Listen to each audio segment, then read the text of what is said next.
Hi, welcome back to CP Plus 2026, folks. We're at the Cocina booth now looking at some new Zeiss releases.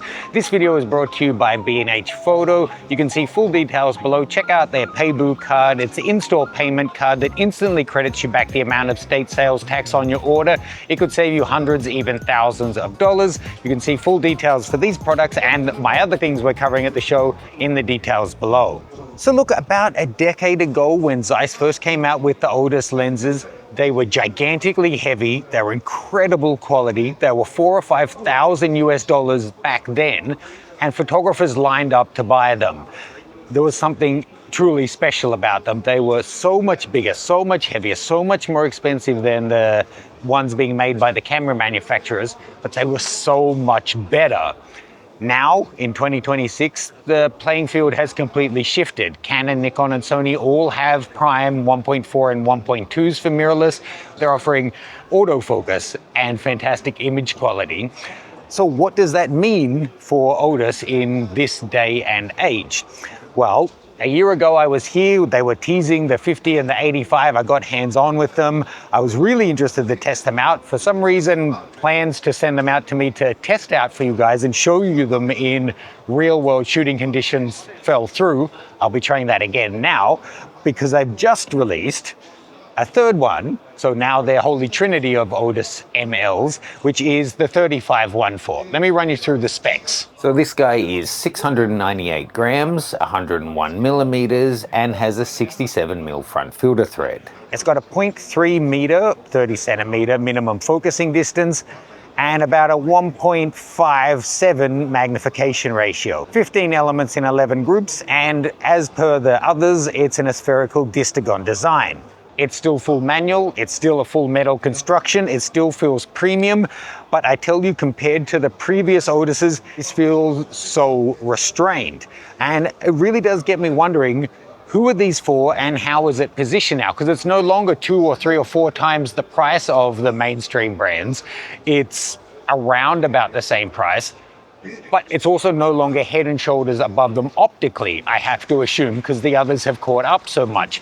So is it still worth a bit of a premium and having the manual focus for what this offers? So taking a look through the promotion materials for the 35 and the early coverage I've seen of it, there was a lot of mention of the character of this lens. And not to diminish that, there are a lot of Zeiss lenses that have beautiful character, unique look to them, something that is unique and that you won't get from another lens. That does exist.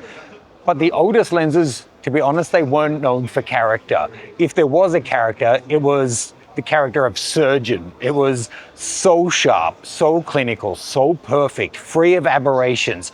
Backlighting, it still remained perfect contrast. The 50 and 85 original Otuses, without hyperbole, were probably the only lenses I've ever shot that were as good wide open as they were stopped down. They were just incredible. Essentially, they didn't compromise on the price, the size, and the weight. You had to compromise on what you were paying for them. But it wasn't about character. So now that we have seen the manufacturer compromise on size, weight, and price to get it down to something more reasonable, maybe it is about character. Who knows? Maybe they have a unique character that makes it worth the effort of the manual focusing. I really hope that I can get, well, to be honest, the whole trio of these in to shoot with them. I will get a couple of test shots here, but honestly, taking test shots with any lenses on the show floor, it's kind of ridiculous. I'd rather take the 35 out and do some documentary shooting, some 50 stuff on the street, and 85 for portraits. But let's just get a couple of sample photos so we have them, and let me know what you would like to see tested on these guys. I'll be back in touch with Zeiss and see if we can get them in to put them through the paces in studio. Sample files from the show floor are never ideal, but even these in poor lighting do show the potential of these lenses. I'll give you sample files that you can pixel peep for yourself, taken on my Z8.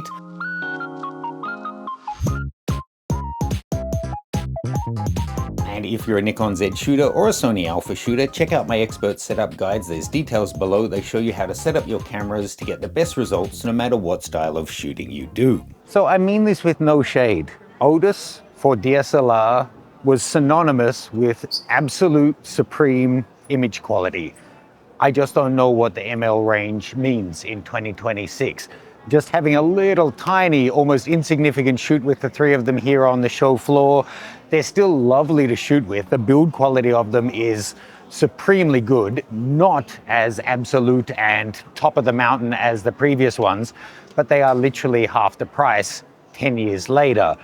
I really want to get these in and put them through their paces. One compelling thing would be getting these in the cine housings. This is a great way to get Zeiss quality at like 10% of some of their actual cinema lenses, full frame coverage, beautiful, smooth, long focus throw.